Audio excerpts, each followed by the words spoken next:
पूरी दुनिया इस वक्त कोरोना वायरस की वजह से दहशत में है। बिहार भी इससे अछूता नहीं है। ऐसे वक्त में जब आवाम के बीच जाकर सोशल वर्क करना खतरे से खाली नहीं है, मुंगेर के चंद नौजवान कोरोना फाइटर बनकर इस वबा का मुकाबला कर रहे हैं। अमीरुल इस्लाम उर्फ आमिर, जो मुंगेर शहर में अपने फलाही कामों की वजह से खुसूसी शनाख्त रखते हैं, इस मुश्किल वक्त में आवाम की खिदमत में पेश हैं। मजबूत हौसले के आमिर का कहना है कि इस काम से उनका मकसद शोहरत हासिल करना नहीं, बल्कि आवाम को पैगाम देना है। लॉकडाउन है और बहुत सारे परिवार ऐसे भी हैं जो रोज़ कमाने और खाने वाले हैं, जो शर्म के मारे नहीं मांग पाते।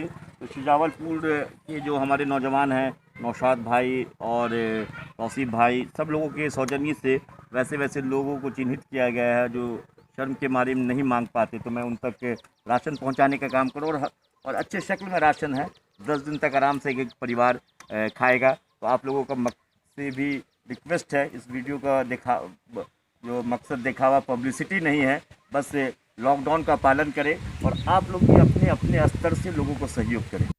आमिर और उनकी टीम पूरे शहर में घूम कर परेशान हाल अफराद को ज़रूरत के सामान फराहम कर रही है। कोरोना फाइटर सैफ अली खान ने बताया कि उनकी कोशिश है कि जहां तक हुकूमत के अहलकार नहीं पहुंच पा रहे हैं, वहां उनकी टीम पहुंच पाए।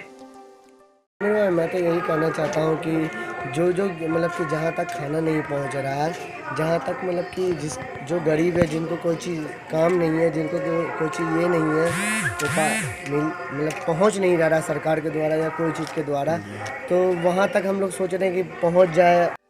हम आमिर और उनकी टीम के जज्बे को सलाम करते हैं, साथ ही उम्मीद करते हैं कि इस खबर को देखकर अवाम भी सोशल वर्क में बढ़ चढ़कर हिस्सा ले। न्यूज़ द पैशन के लिए मुंगेर से गोहर आलम की रिपोर्ट।